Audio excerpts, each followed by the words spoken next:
Julie, I still don't have that agenda. All right, I have flipped that to you. Are you sending it to crystal.chop or the mayor email? Crystal.chop. You didn't get it? I'll send it from our clerk's email as well and see if that goes to you.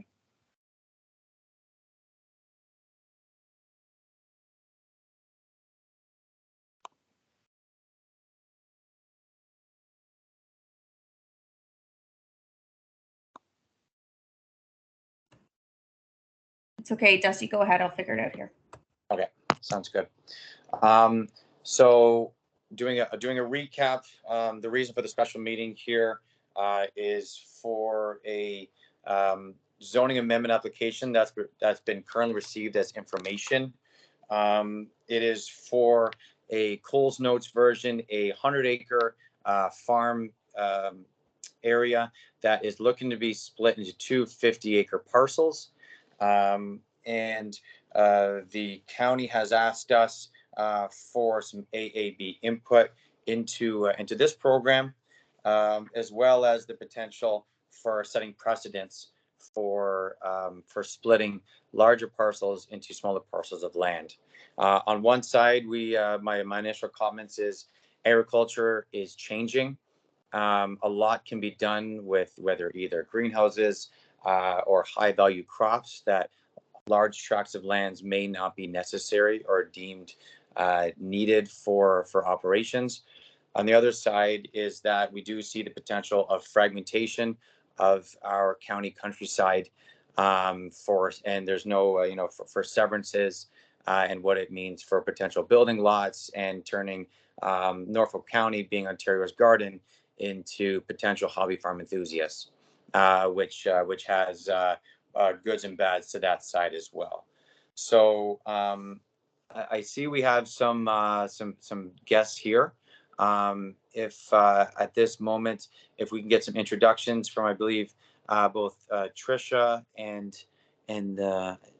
Hannelore, if you could introduce yourselves and explain how we're doing today. Sure, thank you. My name's Trisha Gibbons. I'm the Director of Planning, back now starting week 2 after being away for about 5 or 6 months.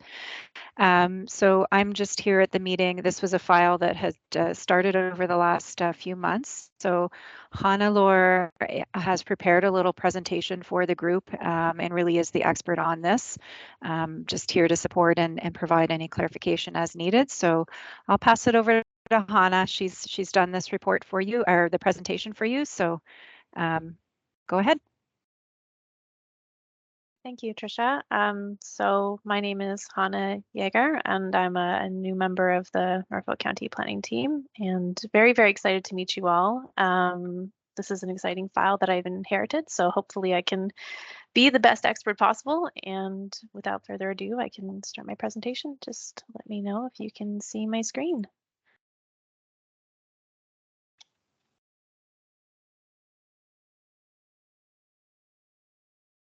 Can everyone see that okay?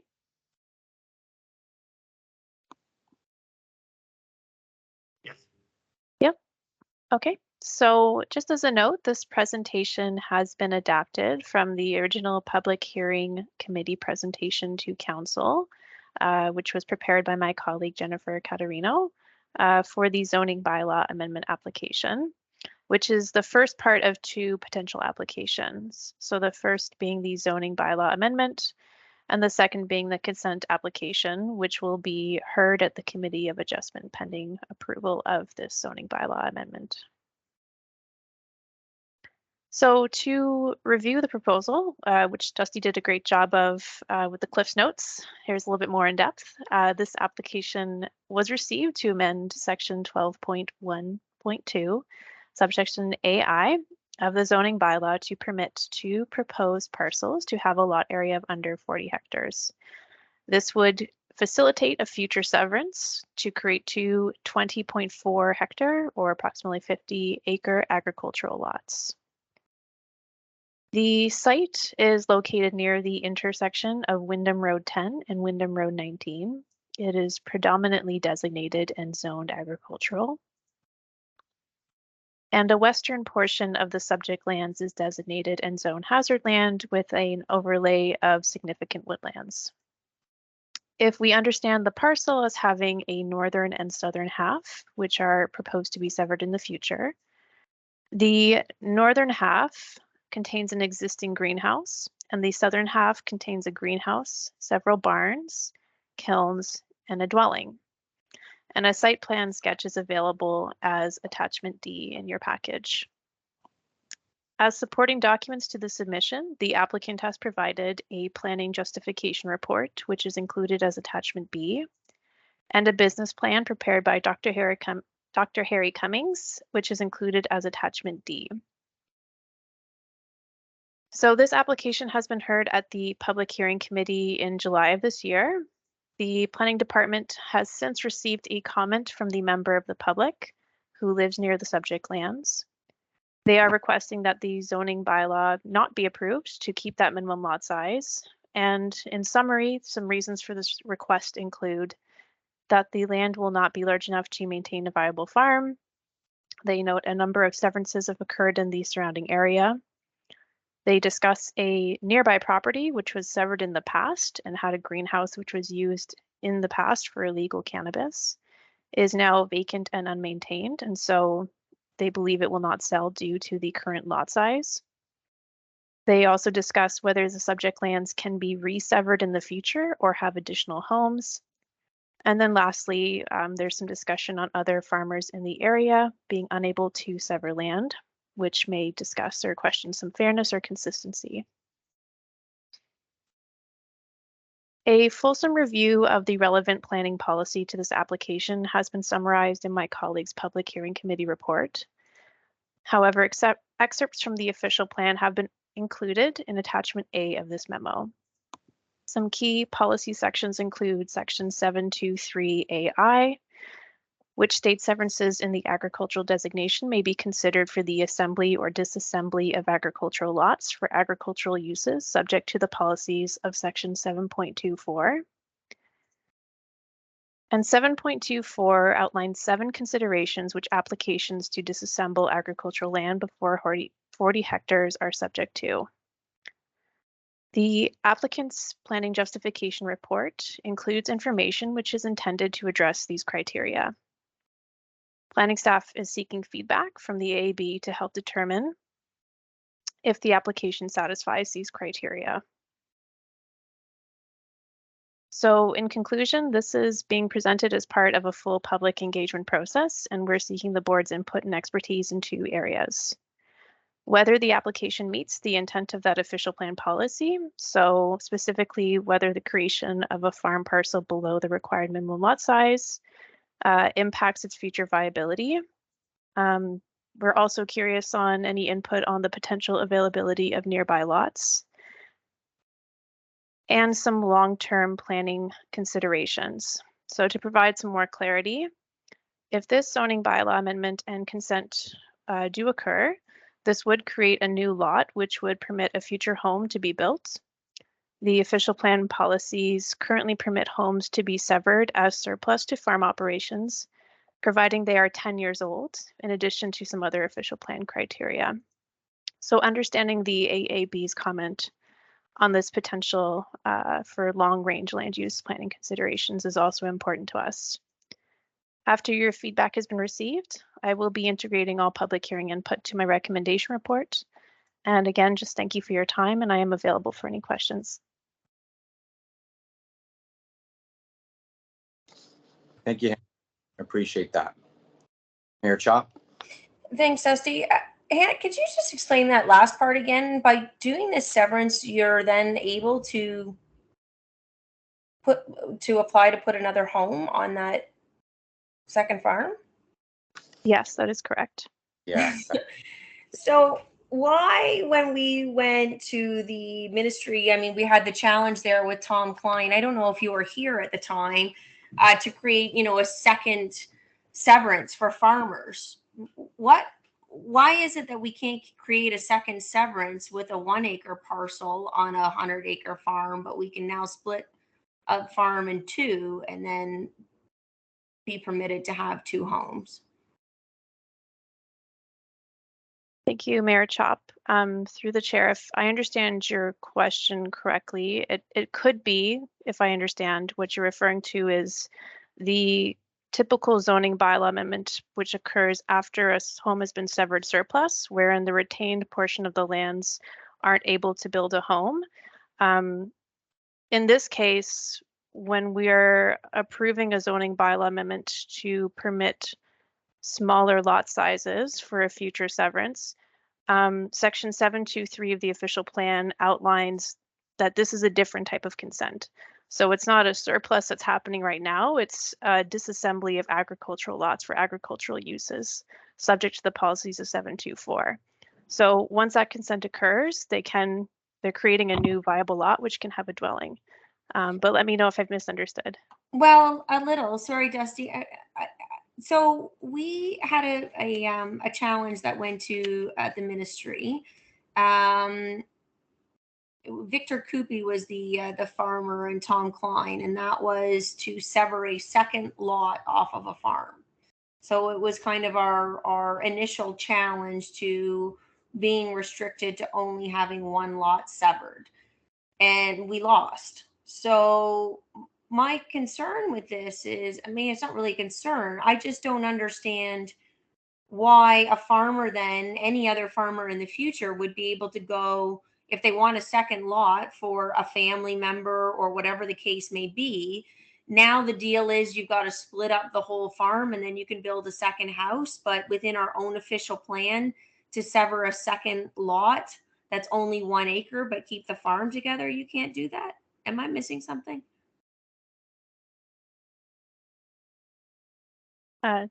Thank you. Through the chair, I just might defer to Tricia to add some more clarity. I think she may have more familiarity with the Coopy case, so I apologize. Thank you. No, that's okay. I might even be confused here. I don't know. It's just not making sense.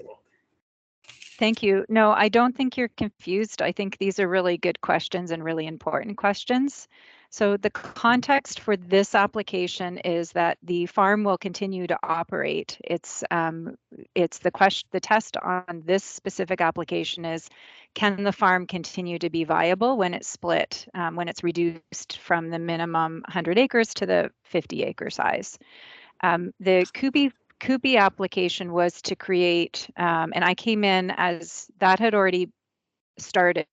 I believe I wasn't even part of the appeal, but my understanding of that was it was creating residential lots. So it was severing portions of an existing farm to create residential lots for people to build homes and live in a residential capacity. So that's the distinction. But the trigger, the key thing that's broader and separate from this process that we have started is the land evaluation piece. So the question, Mayor Chop, that you have around creating lots on rural lands. So that is what is just underway separate. And we will be coming back to the Ag Advisory Board separate. So I don't want to confuse that around the land evaluation, where we would be identifying rural lands where we would allow severances for residential purpose. But this specific situation is reducing the size of a farm that will continue to operate as a farm, but under 100 acres. And so that's why we've come to, as part of this process, the Ag Advisory Board, to get input on, based on your expertise, is it reasonable to expect that this farm could be successful at a 50 acre size based on their proposed use of the land and into the future? That's the distinction, but we are undergoing other work to look at, in a different context, could we be looking at allowing residential lots to be created on rural lands? Because we currently don't have a designation, and that was the test for the Coopy file. They wanted to say it was rural land, but we don't have that designation yet. So that is underway now, separate from this. Did I make things more confusing, or? No, I think this is pretty wild, actually. I didn't fully grasp this before. So, I mean, in the one sense, I find it kind of silly from a common sense perspective of all of a sudden we can put another house on a farm in the country that we've been fighting to try to be able to do to allow farmers to have a second severance. It's still a house that's on a farm. So the rationale then behind not allowing these second severances just doesn't make sense to me. However, if this is an interesting way around it, I mean, I am curious to hear obviously from our Norfolk farmers here, but this wouldn't be the only person that has approached us with, hey, we've got a couple kids that both want to continue to operate the farm, but there's no ability to, for one to buy out the other, sort of thing. So with that, I'll turn it over to the board, but this is wild.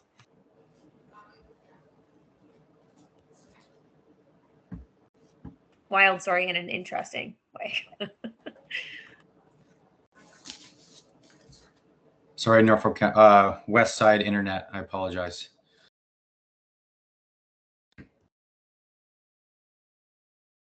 Chair, you have questions there from Councillor Columbus and from Board Member Anita. Okay, Councillor Columbus.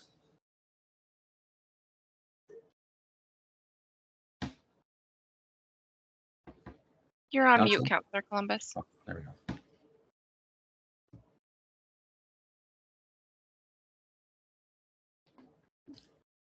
You're still on mute, Councillor Columbus.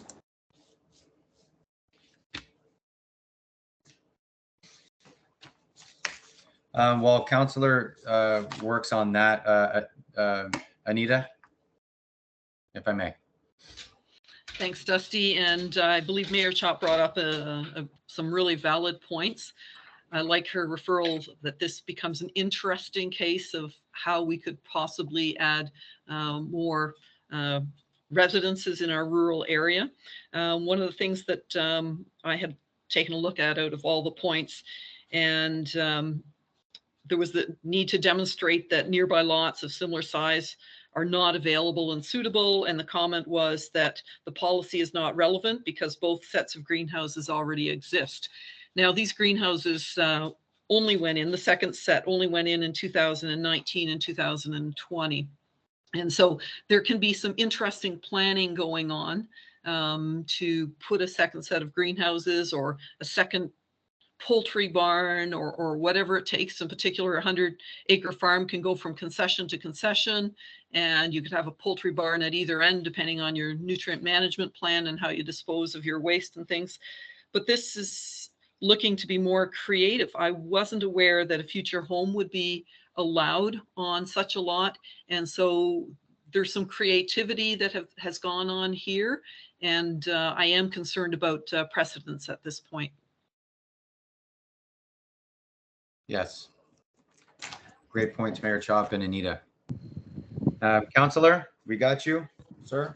Yes, I think you've got me. I'm in a strange area here in a lumberyard right now. So anyway, I was just going to say that I believe this whole, the question of viability, I believe that's the issue. And I think that without a doubt, this is a viable operation. Both of them can be a viable operation.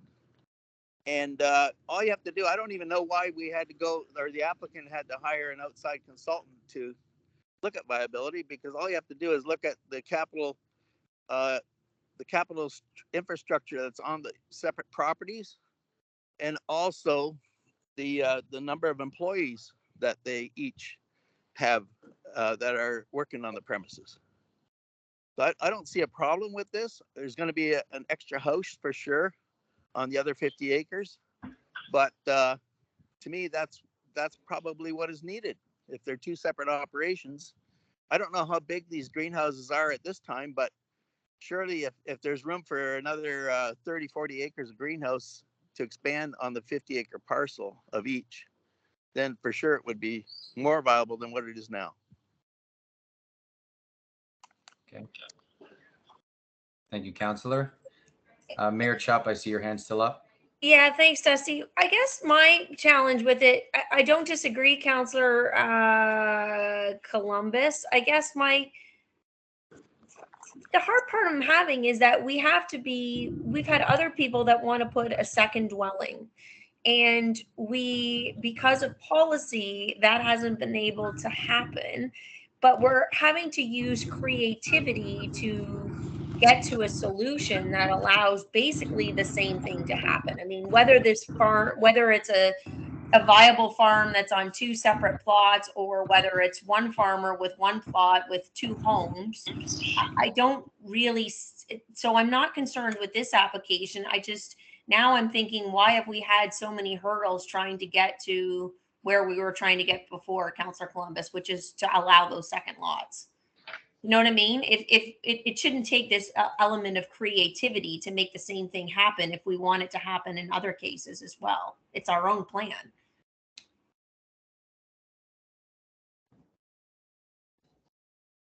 Councillor?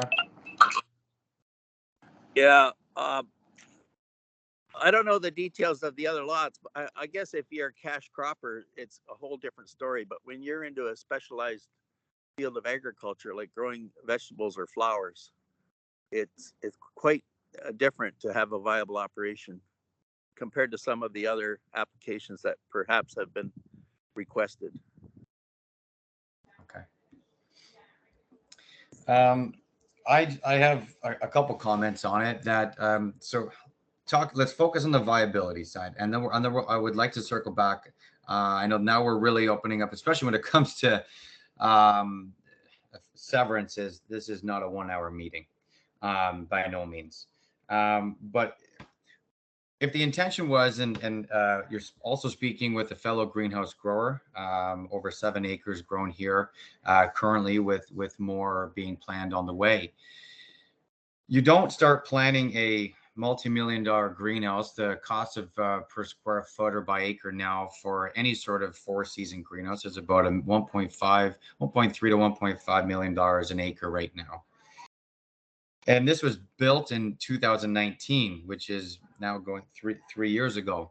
Why my one concern is, why wasn't this pre-planned before they started spending the massive amount of expenditure for their expansion, especially with I mean, how long just a due process takes. I'm shocked that there's probably their intention the entire time is to grow, which is great, and we want to, as Norfolk County, as entrepreneurs, we want to make sure that that's viable. But my one concern is, why wasn't it done from the beginning of their greenhouse adventure? My other thing is yes, of concern of setting the precedents that we all keep talking about. But maybe that's a conversation for another meeting, which I understand might be coming. From the viability standpoint, the information has been put forward, and for cut flowers and whatnot. I mean, we've all driven down the QEW heading to Niagara Falls or Fort Erie, and seen the large flower operations, whether it's there, Holland Marsh, or down. So getting Norfolk County having 12-month agriculture and in the investments going in, my opinion, just in a vacuum regarding the viability, is that yes, this is a viable operation with a 50-acre block. Now, the greenhouse will never obviously be able to be 50 acres with setbacks, water management, fertilizer, and their potential house, from what it sounds like, which I do wish was included in this, just so we didn't know on the back end that, hey, by the way, they're probably going to be building a house, which all intents and purposes I should have already assumed, assuming the severance. But in terms of specifically the viability for what they're doing, my opinion would be that this would at a smaller junction, at a 50-acre block, that this would be a viable operation.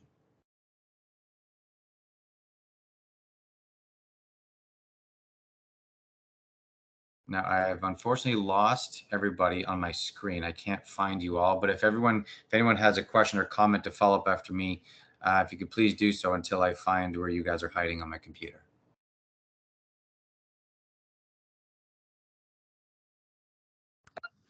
We can see you, Dusty, and we can hear you. I can see you. I just can't see where you guys are on my screen. I got a brand new computer, and I'm learning. Anthony has his hand up. Anthony, if you could. Thank you, Mayor. There we go. Okay. Hello. Yeah, I just wanted to echo what Dusty and Anita said. I think the viability is fine. There's a tons of niche and micro agricultural operations going on, and I think it's going to help add the diversity of the county. The concern about another house going up and just houses in general in the countryside, I think is a concern. I agree with Anita too that I think this plan was manufactured to go this way a few years ago when they put the greenhouses up. But I'm not so worried because even at 50 acres, like that's never going to get sliced up into 20 houses eating up all the frontage. It's just going to be a smaller farm with one house. So I don't know if that's as big a concern for me about a house going up. Okay. Mayor Chop? No, nothing really else to add. I think there's a little bit of I don't know, a disconnect again. I guess I would, I think that if the operation was already built, it's operating as a single unit. I think it is what it is everybody's used the word already. It's a creative way to split up the farm to be able to get a second house at the end of the day. So whether they continue that as one operation with 2 homes on the property with a second 1 acre severance, I don't really see the difference. It's clearly viable now as one farm. Is it still viable as 2 separate? Sure. Is it necessary for the survival of the operation? No. I guess I'm just looking at it from most farmers that I've talked to is you guys want to be allowed. So Anthony, to your point, you're never going to be able to have a whole row. I mean, we can't get a second severance on a farm, let alone 3, 4, 5, and more along the road. But many farmers have said, years ago when they were allowed to have one severance, why can't we have a second parcel on this, on a section of the farm that perhaps isn't farmable, so what would be redesignated as rural lands. So my only challenge with this is it's not having the second dwelling, and it's not even doing this. I don't think it's a bad idea. I just look at this in a broader context of what other farmers have wanted to achieve, which is to have a second dwelling on their farm. That may be to sell it off to and make some money. But in a lot of cases, it's also for their kids to be able to build another house that's on the farm, and they currently aren't able to do so. So I don't know why you have to go and build greenhouses and then say we're going to split the farm that way to be able to achieve the same goal. At the end of the day, it looks like one family wants 2 homes, whether you're a greenhouse farmer or you've got orchards or whatever. I think that there has to be some consistency here. I like that the fact that the planning staff has used some creativity to get to this. I just wish that it was more common sense that applied to the other severances then as well as we move forward. That's all. I think that other people want 2 homes on their farms as well for the same reasons, but don't necessarily need to split up the farm, or maybe aren't greenhouse farmers. That's fair. So to dial everything in, if I could call on either Teresa and Hannelore, the focus is the exact comments that you're looking for specifically is for the viability, and if the AAB here, the members here, agree or disagree that the splitting specifically will still continue the viability. Is that correct? Just so it's nice and clear. Thank you. So through the chair, to bring back from our initial proposal was to understand the AEB's input and expertise on its ability to meet official plan criteria. So sections 724A, I believe it's 1 through 7. Some key items include the ability of the farm parcel to be viable, and that potential availability of nearby lots. And then the second intent is to understand the AAB's expertise and input on the long range land use planning considerations. Yes, this is yeah, pretty much opening the metaphorical can of worms, as pretty much we keep going around. If there's any more comments to put in, Anita, I believe I see your hand up. Thanks, Dusty. So from my perspective, when we take a look at those 7 points there, it is only the point about similar lots in the neighborhood or whatever. And I don't know that they fully satisfied my need for in their comments, because they're saying we didn't need another lot because we've already got 2 sets of greenhouses on here. And then my other one is just the precedence that this can set. There's no question in my mind about the viability. Certainly 20 hectares can easily support specialized agriculture, and we have a lot of that in Norfolk County. But before they were to build that second set of greenhouses, there may have been a number of smaller farms available. And so this looks like this was planned. Whether it was or not, I'm not here to judge that. But certainly when I take a look at the potential for others to plan these things, I think we can get ourselves into some muddy water with that. So until the time that we have more clarity on how we control these, then I think we're going to come up with some challenges in the future. One question, thank you, Anita. One question would be, if we look at areas so that have evolving 12-month agriculture practice areas, Niagara Lake, I'm looking at Leamington and whatnot. What would do in their planning?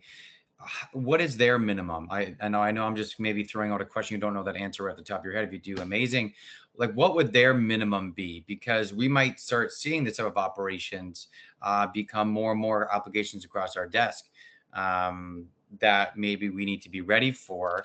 That maybe we're looking maybe still to, we need large farms. We're worrying about the house, and maybe this is a way that we can attract that type of investment.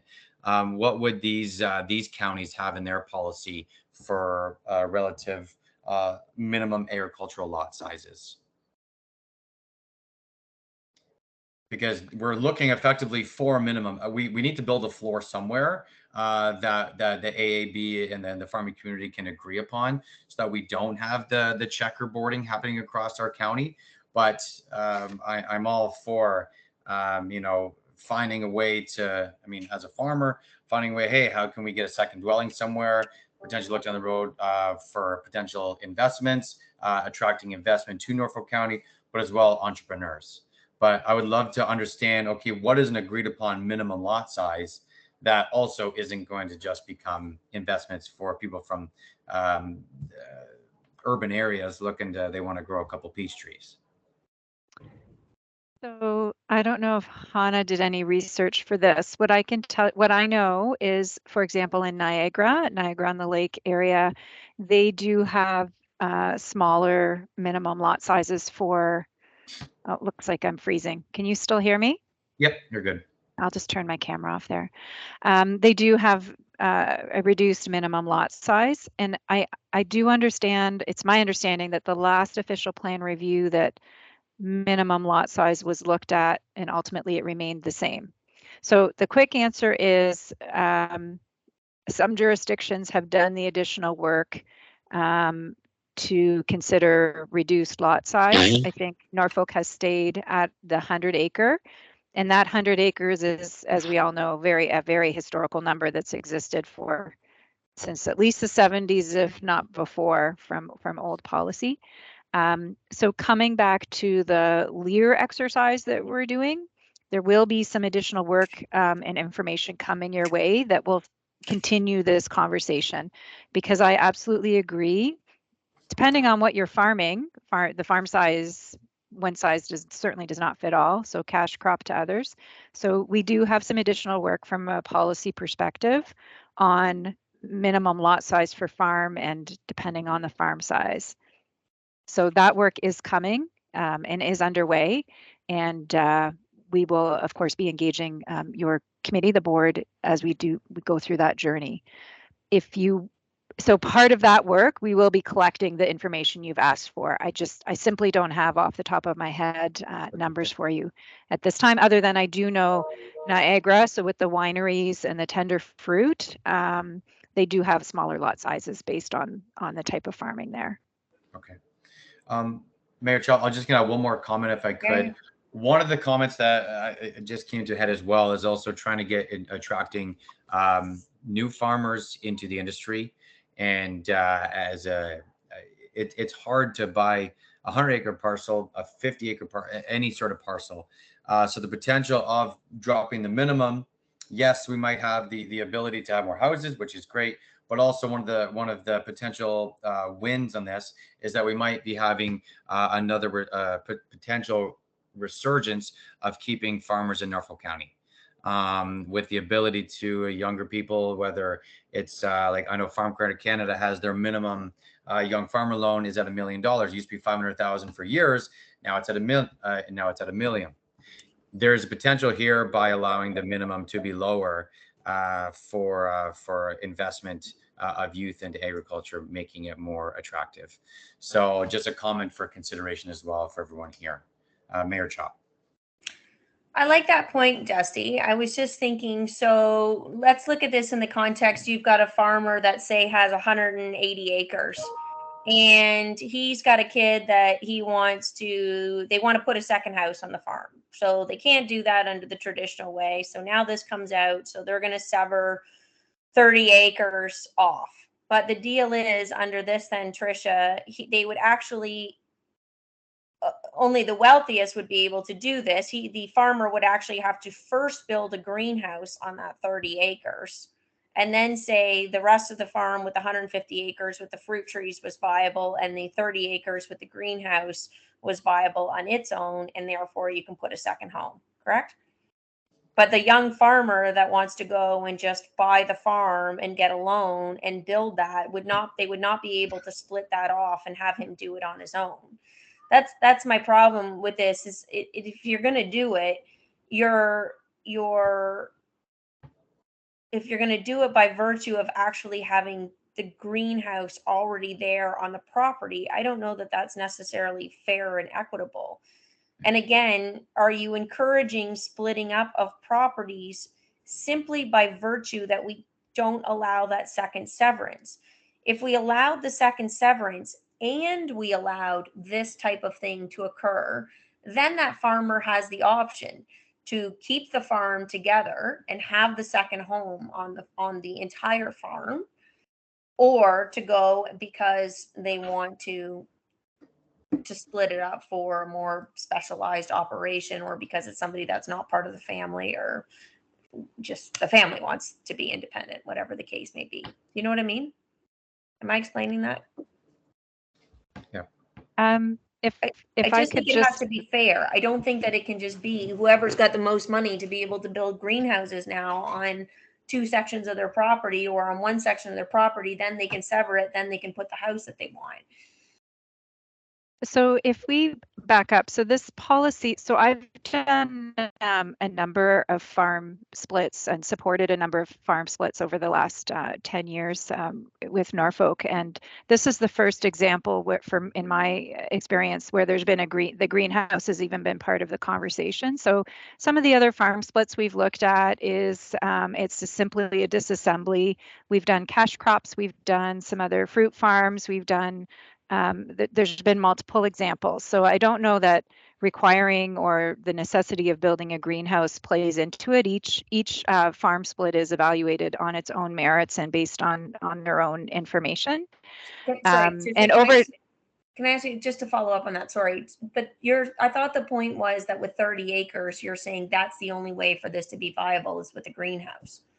I thought that was the determination, was that 30 acres would not be viable with anything else because cash crops or whatever, that's not producing an income, 30 acres.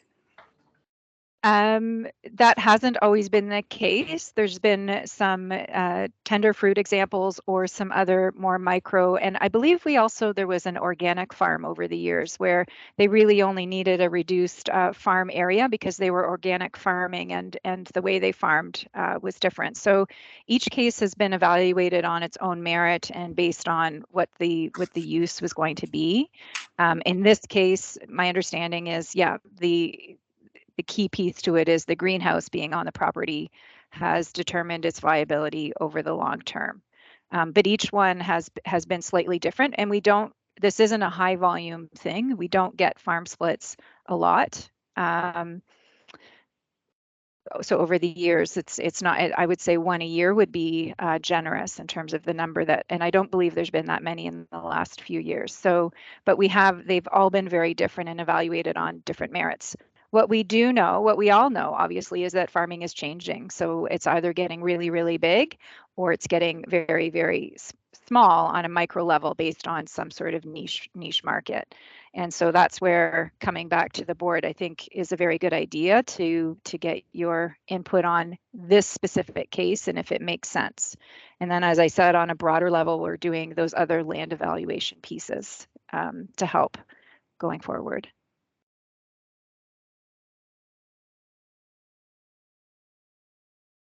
I see Zvi's hand up. Thanks, Dusty. Just a quick question. I want to clarify. I've heard a lot about housing or severance to add an additional house. That certainly might be an outcome here, but is that the purpose? It seems to me that you have a farm where the father would like to pass on the farm to two separate sons, resulting in two separate businesses. So yes, it would result in another house being built.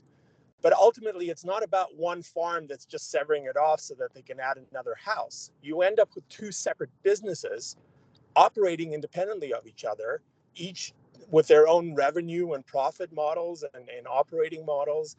That's, to me, kind of the long-term piece. So what, is that something that we want to support? The severing of farms or splitting of farms for that kind of thing, because I can see that being happening more often where there is a larger farm with multiple kids and the goal is to create smaller farms so each kid can have a farm, a standalone operation, not just by name only, but actually a standalone operation. That's what I got out of reading this. But I've been hearing a lot about houses, and this is a way to get another house. And I'm just not sure that that's necessarily the case here. So just wanted to clarify if, how others felt about that. Mayor Chop. Well, I guess I'd be curious whether they would still want to do it if they couldn't get another house on the farm. I mean, I think, Zvi, Right. that this is ultimately, like Anita said, it was done in obviously a prescribed manner. They built the greenhouse. It is in operation currently. I don't disagree at all that two kids might want their own independent farming operation. But the fact of the matter is, if you didn't allow the house to go on the other piece of property, I'm not sure that this would have the same merit for them as it did to begin with. I mean, Right. that is one of the big challenges for farmers today is they want to have another lot on their farm for, their kids to move in, and the farmers themselves aren't going to move off the farmhouse and go live in the city while their kids take over and run the farm. So, Right. it's part of the equation, whether these are still going to be two independent operations. Again, I totally understand your point, but I think that there's more to the story from the agricultural perspective. Right. And I appreciate that. And it may just be my lack of experience with, the agriculture industry. And so that very well may be the case. And in that case, I tend to agree with you, Mayor Chop. It's just, it seemed to me that was kind of the impetus, but you're right. If we were to say, yeah, you can have that, but without another house, maybe they don't move forward. So yeah, I just wanted to clarify that. Thank you. And to be clear, I'm not saying I don't want them to not have another house. If two kids want to go and run the farm, I think there is a lot of merit to this. I see Remy and Anita's hand up. Okay, Councillor yeah. Columbus also has his hand up, Okay. just in case you can't see it. Yeah, Okay. thanks, Dusty. Yeah, I'm just looking at this greenhouse thing. If it didn't have the greenhouses on there, this would not be a viable farm operation, in my opinion. 100 acres is barely viable as it is. This was, I think this was planned, and I think this was a case of asking for forgiveness before permission. So, you know, if you take away the greenhouses, it's not viable. But since the greenhouse is on there, if that's the question that the planning committee wants from the AAB, then yes, it is viable with the greenhouses, and we could really talk about this. And I thought this was an hour meeting, so if you want to talk about this at another meeting, I'm for it. But I think just for time, that my opinion is that this is a viable operation with the greenhouses on it. Thank you, Remy. Anita, and then Councillor. And this will be my final comment then. Minimum lot sizes were established for a reason. Many of the immigrants that are settled here in Norfolk County came from European countries where they didn't have policies like that. And the Netherlands, where my parents came from, was one area where a family wanted to leave land to their children. And so they got sliced up into little pieces. And so they came to another country where there was more land, bigger farms. And then we have policies in place now so that we can't do this dividing up. So just because parents want their children to have a property each isn't a good justification for splitting a farm, in my opinion. We have lots of 50-acre farms, many of them here in Norfolk County. So I don't believe that the one point of them looking for, or is there a replacement property? They said that was not relevant. So that was one of the 7 points. And they just commented that it wasn't relevant because both greenhouse operations were already established. But lot size is important, but I do believe many 50-acre farms, 20 hectare, are viable with specialized agriculture. Okay. Councillor Columbus. Yeah, one last comment, Mr. Chairman, and I don't see this as this farm split as a severance speculation at all. This family's been in the horticulture business. The parents have for a long time, and these 2 young lads grew up in the business. And it's about a livelihood in farming. And I see both these operations as being viable. Thank you. All right, are these comments, we touched on quite a bit of topics from both Julie's perspective and Hannah-Laura's. Any other comments that you'd like to get back from us, or is that a pretty good, that's a wide encompassing, I think a lot of concerns were shared, of course, about intent, viability, concerns about the pre-existing, the work being done before the horse, which is of one of the concerns, but also to Zvi's from a top level, understanding that yes, it would effectively create a second business with a second tax revenue, and might be interesting direction that Norfolk County would be taking, but the viability. My one final comment is just for clarity, is that every time a situation like this arises, a business case is required. Is that correct?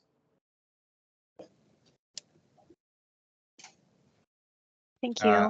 Yep. Oh, through the chair. Yes. So we work from official plan policy. Yep. So if we look at section 724A II, yep. That's one of those criterias that we must consider. And it reads that it shall be demonstrated that the 7 retained lots be flexible to respond to economic change. Okay. The applicant shall provide information necessary to evaluate the viability of this new operation. Information pertaining to the scale and nature of the operation, projected revenue, expenses, financing, soil quality, water quality and quantity, and any other viability criteria relevant to the proposal shall be provided to the satisfaction of the county, in which case it will be reviewed by the AAB. So I think it would be fair to say that a business plan kind of encapsulates these items for review. And let me know if you have any further questions. Everything seemingly comes back to bunkhouses, but it would be interesting to see if they could do, if there's a pre-existing bunkhouse on here, what would happen if suddenly they can now, this 100 parcel can now each get 30 or 10,000 liters. That's a conversation for another day for to be considered. But that would be quite interesting if that would be allowed from a larger scale. Because oh boy, then the house situation is the least of our worries, and bunkhouses would come to the forefront as well. So if there's anything else from the board, I think that's a lot to go back for feedback. And before I adjourn, just want to see if there's any other comments. Remy still has his hand up. I'm not sure if he has another comment. Oh, sorry. I'm slow to put it down.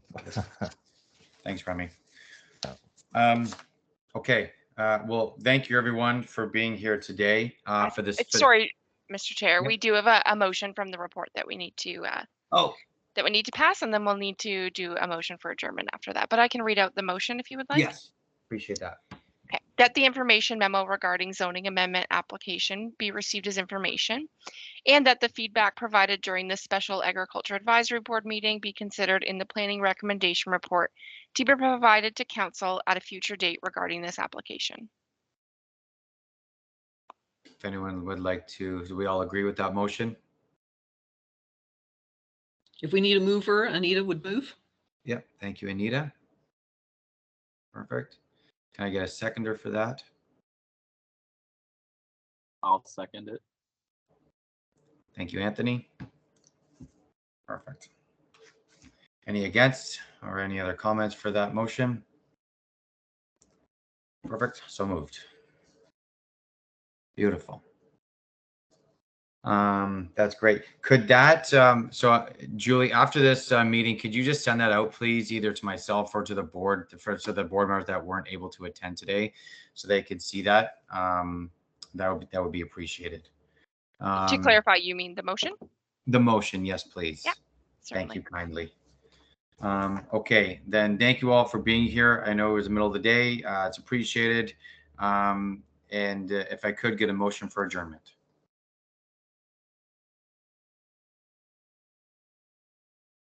Usually that one's an easy one. Perfect. Remy, thank you kindly. Awesome. Thank you everyone for your comments today. It's appreciated. This is a Sorry, fun Mr. one. Chair, we just need a seconder for that You need a motion. seconder to say goodbye? Oh my God, Yes. I'm sorry. Okay. Sorry. That's all right. I can't do it myself. If I can get a seconder for the adjournment. Mike. Mike, thank you kindly, Counselor. Okay, thanks for everyone's time today. Appreciate it. And look forward to where this goes. Thank you, Julie. Thank you, Mr. Chair. All right. Thanks, everybody. Thank you. Thank you.